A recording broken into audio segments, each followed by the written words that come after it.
नमस्कार, मैं आपका भाई देवेंद्र सिंह। आज के इस वीडियो में हम चर्चा करेंगे कि ईश्वर या परमात्मा कौन है या भगवान कौन है, कहाँ रहता है, कैसा है। इस वीडियो में हम चर्चा करेंगे और ये वीडियो हमारे फ़िलॉसफी का लास्ट वीडियो है। इसके बाद फ़िलॉसफी पर हम कोई भी लेक्चर नहीं देंगे। जितने भी धर्म हैं, चाहे वो हिंदू धर्म हो या फिर सैमिस्टिक धर्म हो, अलग अलग धर्मों में किसी न किसी रूप में हम भगवान को मानते हैं। सभी लोग ये मानते हैं कि जो ईश्वर है या परमात्मा है या भगवान है, उसी ने इस दुनिया को बनाया है। बहुत इंपॉर्टेंट सवाल जो हमारे बीच आता है कि भगवान ने अगर इस दुनिया को बनाया है तो फिर शायद भगवान को किसने बनाया होगा। क्योंकि साइंस के नज़रिए से अगर हम देखें तो किसी न किसी कार्य का कोई ना कोई कारण जरूर होता है, कुछ ना कुछ तो है जो जिम्मेवार होता ही है।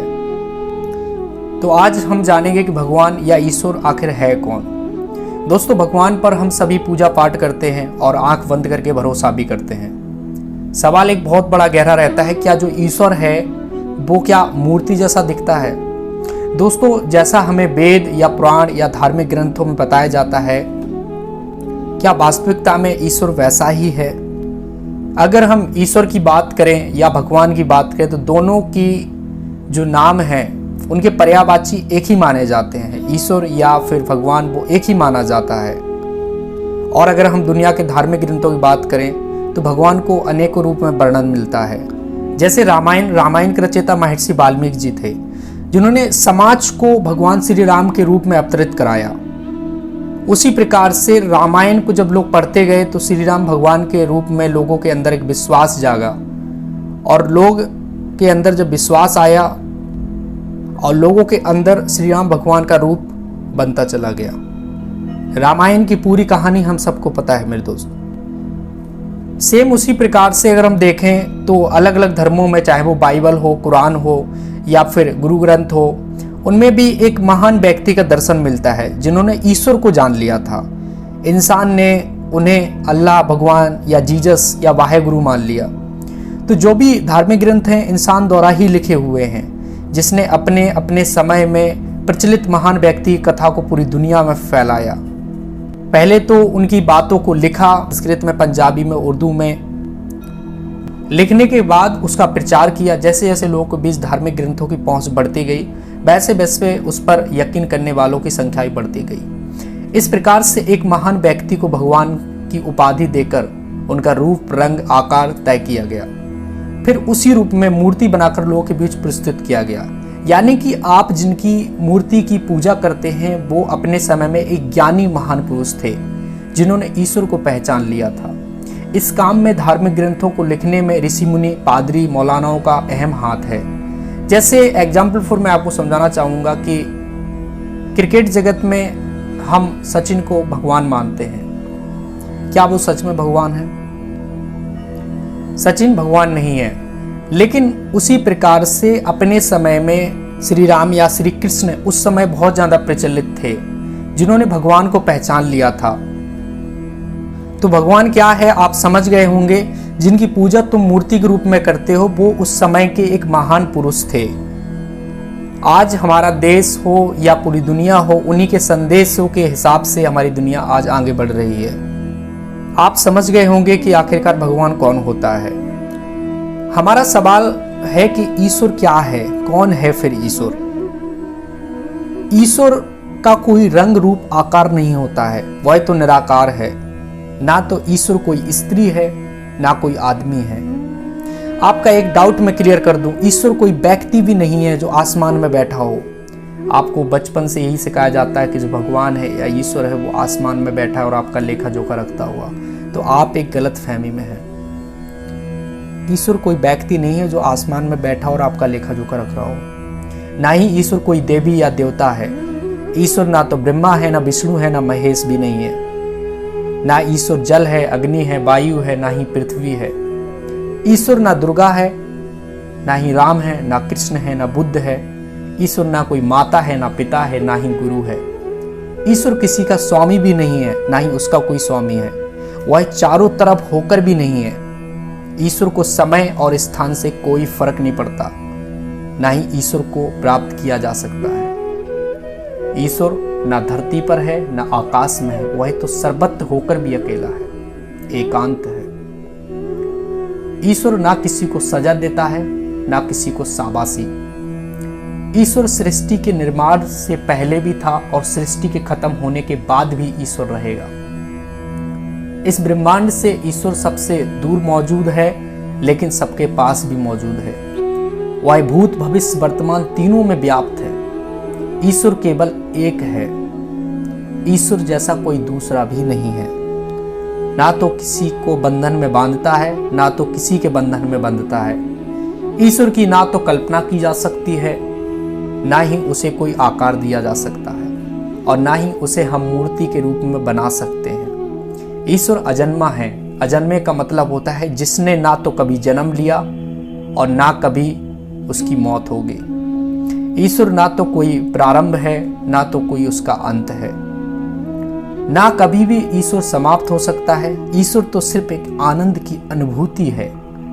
ईश्वर मन और प्रकाश की गति से भी तेज चलता है, लेकिन ईश्वर स्थिर भी है। ईश्वर समस्त संसार में परिपूर्ण है। ईश्वर इस पृथ्वी से अंदर भी है और पृथ्वी के बाहर भी मौजूद है। अगर हम देखें, ईश्वर के अलावा जिसने भी धरती पर जन्म लिया वह तो मृत्यु को प्राप्त हो गए, लेकिन वो ईश्वर नहीं थे, वो सिर्फ एक भगवान थे जो कि महान पुरुष थे। क्योंकि ईश्वर अजन्मा है, ना तो कभी जन्म हुआ है ना ही कभी उसकी मृत्यु होगी। हमारे बीच एक सबसे बड़ा सवाल ये आता है कि ईश्वर को साइंस अब तक क्यों नहीं खोज पाई। अब तक आप समझ गए होंगे कि ईश्वर का कोई रंग और रूप, शरीर कुछ नहीं होता है। साइंस की नज़र से अगर हम देखें तो साइंस कभी भी ईश्वर को नहीं खोज सकती है। साइंस तो पदार्थ विज्ञान है। उदाहरण से आपको समझाते हैं। साइंस एविडेंस पे काम करती है, यकीन पे काम करती है, जो है पदार्थ पे काम करती है। लेकिन ईश्वर तो निराकार है, ना तो कोई उसका आकार है ना कोई रूप है, तो कैसे ढूंढेगी साइंस। इसलिए ईश्वर को बनाने वाला कोई भी नहीं है, वो मीनिंगलेस है। साइंस एक फॉर्मूले पे काम करती है, वो है फॉर्मूला के हर कार्य का कोई ना कोई कारण है। कर्ता के बगैर क्रिया असंभव है। इसलिए पदार्थ विज्ञान अब तक कोई तर्क नहीं दे पाई ईश्वर के बारे में। ईश्वर तो समस्त ब्रह्मांड में समाया हुआ है। साइंस कहती है जब कण आपस में मिलते हैं तो उससे किसी चीज का निर्माण होता है। जो चीज जुड़ेगी वो कभी टूटेगी भी। उदाहरण से समझिए, कोई भी कण अगर आपस में जुड़ रहे हैं तो उसका अंत भी कभी ना कभी जरूर होगा। जैसे उदाहरण को मैं समझाता हूं, जैसे हमारा मानव शरीर हो या बिल्डिंग हो या इलेक्ट्रॉनिक्स हो या एटम हो, जितनी भी चीजें हैं वो सब एटम से बनी हुई हैं। और जो चीज कणों से बनी हो एक ना एक दिन जरूर टूटेगी और एक दिन यह सब नष्ट हो जाएगा। इसलिए साइंस अस्तित्व को लेकर तर्क देता है, लेकिन ईश्वर का कोई कण रूपी वस्तु नहीं है जिस पर साइंस रिसर्च करे, उसे अपना तर्क दे सके। साइंस की माने तो ऊर्जा और पदार्थ कभी बनते ही नहीं है। एक अवस्था से दूसरी अवस्था में बस तब्दील होते हैं, यानी कि ऊर्जा को कभी खत्म नहीं किया जा सकता है और ना ही कभी खत्म होती है ऊर्जा। लेकिन साइंस का सबसे बड़ा सवाल ये होता है कि अगर ये दुनिया पदार्थ या ऊर्जा से बनी हुई है, यानी कि भौतिक या चेतन से अगर ये दोनों चीजें बनी हुई हैं, तो फिर इन दोनों को किसने बनाया होगा। सवाल साइंस के पास ये सबसे बड़ा गहरा, जिस तक साइंस अभी तक नहीं पहुंच पाई है, कि अगर सारा कुछ ऊर्जा और पदार्थ से मिलकर बना हुआ है तो इनको आखिर किसने बनाया। ये सवाल साइंस के पास है और साइंस अभी भी इस पे खोज करती चली जा रही, लेकिन अभी भी कोई सही जवाब नहीं मिल पा रहा है। दोनों चीजों पे आके फंस जाते हैं लोग, ऊर्जा और पदार्थ। तो ऊर्जा और पदार्थ को किसने बनाया, ठीक उसी प्रकार से ईश्वर को किसने बनाया, साइंस के पास कोई जवाब नहीं है अभी तक। ऊर्जा और पदार्थ की तरह ईश्वर भी अनादि है, ना तो कभी उसका जन्म हुआ है और ना ही कभी उसकी मृत्यु होगी, यानी कि जो जन्म और मृत्यु से मुक्त है। हमारे देश के अंदर कुछ लोग के ये सवाल रहते हैं कि जो दिखाई नहीं देता उस पर हम यकीन क्यों करें। तो कुछ लोग ईश्वर को इसलिए नहीं मानते क्योंकि वो उन्हीं चीज़ों को मानते हैं जो उन्हें दिखाई देता है। दुनिया में ऐसे काफ़ी सारे लोग हैं जो आपको मिल जाएंगे, जो ये कहेंगे कि हमें ईश्वर अभी तक दिखाई नहीं तो हम यकीन कैसे करें। देखो, कुछ चीज़ें ऐसी होती हैं जो हमें आंखों से नहीं दिखाई देती। इसका मतलब यह नहीं कि हमें उस पर भरोसा या बिलीव नहीं होना चाहिए, या हम ये कह सकें कि हमें ये नहीं मानना चाहिए कि हम ईश्वर नहीं हैं। उदाहरण पर समझते हैं कि इंसान की जो आंखें हैं वो पूरी दुनिया को देखती हैं, लेकिन जब खुद की आंखों को देखने की बारी आती है तो इंसान को एक शीशे की आवश्यकता होती है। तो हमें इस बात पे यकीन भी करना चाहिए कि कोई चीजें जो दिखाई नहीं देती शायद वो हो। जैसे दिन के समय में आसमान में तारे होते हैं, लेकिन सूर्य के प्रकाश के कारण वो हमें दिखाई नहीं देते। लेकिन अगर कोई कहे कि तारे तो निकले ही नहीं है, लेकिन तारे दिन में भी रहते हैं, रात में भी रहते हैं। काफ़ी सारी चीज़ें हमें नहीं दिखाई देती हैं, जैसे सूक्ष्म जीव जो होते हैं वो भी हमें नहीं दिखाई देते हैं। क्या हम ये कह सकते हैं कि वो है ही नहीं? और तो और हम हवा को भी नहीं देख सकते, लेकिन हवा का तो अस्तित्व है। जैसे एग्जाम्पल फॉर दूध होता है, दूध में मक्खन होता है लेकिन दिखाई नहीं देता। तो जो ये कहते हैं कि ईश्वर है तो दिखता क्यों नहीं, या खुदा है तो दिखता क्यों नहीं, तो उनके लिए एक मेरी बहुत फेवरेट शायरी मैं हमेशा कहता हूँ कि सलीका ही नहीं है शायद उसे महसूस करने का, जो यह कहते हैं कि ईश्वर है तो नजर आना जरूरी है। कुछ चीज़ें ऐसी भी हो सकती हैं जो हमें नहीं दिखाई देती हैं, वो शायद होती हों, या ईश्वर ने हमें वो शक्ति ही ना दी हो जिससे हम उसे ज्ञात कर सके और हमें देखता फिरता हो, 24 घंटे हमारे आसपास रहता हो। तो काफ़ी सारी चीज़ें होती हैं। तो जरूरी ये नहीं है कि जो चीज़ आंखों से ना दिखाई दे और उसका अस्तित्व होता ही नहीं है और हम उसे खारिज कर दें। सारा खेल नजरिया और विश्वास का होता है मेरे दोस्त। तो ईश्वर नहीं है और ईश्वर है भी, ये दोनों चीजें है और नहीं, इसके भी परे है ईश्वर। क्यों परे है? क्योंकि ईश्वर को तुम या तो कह रहे हो नहीं है और ये कह रहे हो तुम ईश्वर है। अगर तुम ही जजमेंट कर लोगे फिर ईश्वर कौन सा जजमेंट करेगा? वो तो इन दोनों चीजों के परे है, क्योंकि ईश्वर एक है और तुम्हारे है और नहीं ये दोनों पहलू के सिक्का एक ही है तुम्हारा। तो ईश्वर के होने या ना होने पर अगर हम उंगली उठाते हैं तो ये बहुत गलत बात होती है। आस्तिक लोग तो ईश्वर को बिना जाने ही उस पर भरोसा कर लेते हैं। जो नास्तिक होता है वो उसके बारे में खोज करता है, और मैं सबसे ज्यादा नास्तिकों को मानता हूं जो ईश्वर को खोजना चाहते हैं, ईश्वर को पाना चाहते हैं, ईश्वर के बारे में जानकारी इकट्ठा करना चाहते हैं। तो नास्तिक को भी पूरा अधिकार है, क्योंकि उनकी नजर में ईश्वर वैसा ही नहीं है जैसा उन्हें बताया जाता है। और नास्तिक इसलिए खारिज करता है क्योंकि जो उसे बताया जाता है वो उसे मानता नहीं है, वो जानने पर भरोसा रखता है ना कि मानने पर।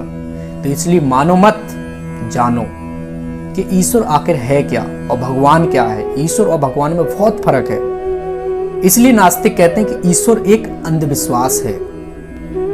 लेकिन हम एक ही चीज कहेंगे कि हम ईश्वर के बारे में तर्क वितर्क भी नहीं कर सकते हैं, कि हम कहीं पर बहस कर लें कि ईश्वर है या नहीं। ये भी गलत साबित हो सकता है।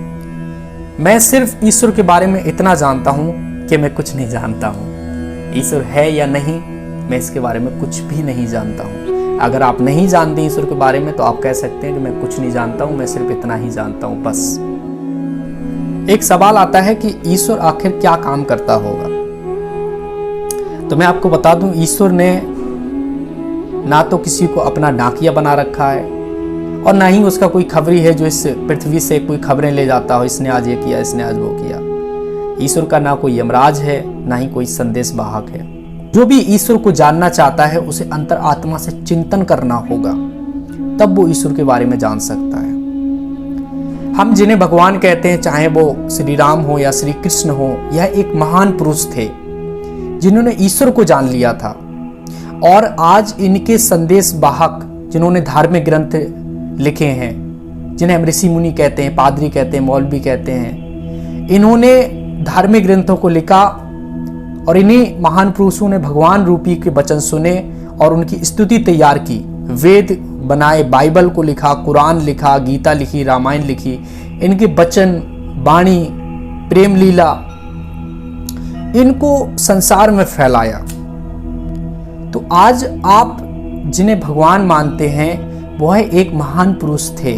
पूरी दुनिया में इनकी स्थिति को तैयार करके और दुनिया में इनको फैलाया, जिसे हम महान पुरुष या भगवान कहते हैं। लेकिन अगर हम ईश्वर की बात करें, जबकि किसी को ना तो ईश्वर वचन देता है, ना ही किसी को वो आदेश देता है, ना तो किसी को आज्ञा देता है। ना ईश्वर किसी को भयभीत करता है, ना ईश्वर किसी से प्रेम करता है, ना ईश्वर किसी का वध करता है, ना ईश्वर किसी को शराब देता है, ना ईश्वर किसी को वरदान देता है। ईश्वर ना तो किसी को आज्ञा देता है, ना ही ईश्वर किसी को उपदेश देता है, ना किसी को पुरस्कार देता है और ना ही ईश्वर किसी को सजा देता है। ईश्वर किसी को ना तो नरक भेजता है और ना ही ईश्वर किसी को स्वर्ग में भेजता है। ईश्वर ना तो कोई न्याय करने वाला है, ना तो अन्याय करने वाला है। ईश्वर हर जगह मौजूद होकर भी अदृश्य है। ईश्वर ना पृथ्वी का रचेता है, ना ही उसका रखवाला।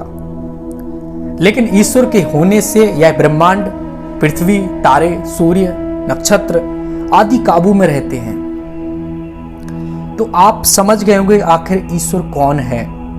अगर आज ईश्वर ना हो तो हमारी पृथ्वी और तारे, सूर्य, जितने आपको इस ब्रह्मांड में दिखाई देते हैं तारे, शायद ये काबू में नहीं रह सकते हैं। तो ईश्वर वो है जो हर जगह है, हर कण में ईश्वर का वास रहता है। ईश्वर वह है। लेकिन ईश्वर और भगवान में क्या फर्क है? ईश्वर एक शक्ति है और अगर हम भगवान की बात करें तो भगवान एक व्यक्ति विशेष है जिसने ईश्वर को जान लिया था। भगवान वह व्यक्ति विशेष है जिसने ईश्वर को जान लिया था। ईश्वर एक शक्ति है।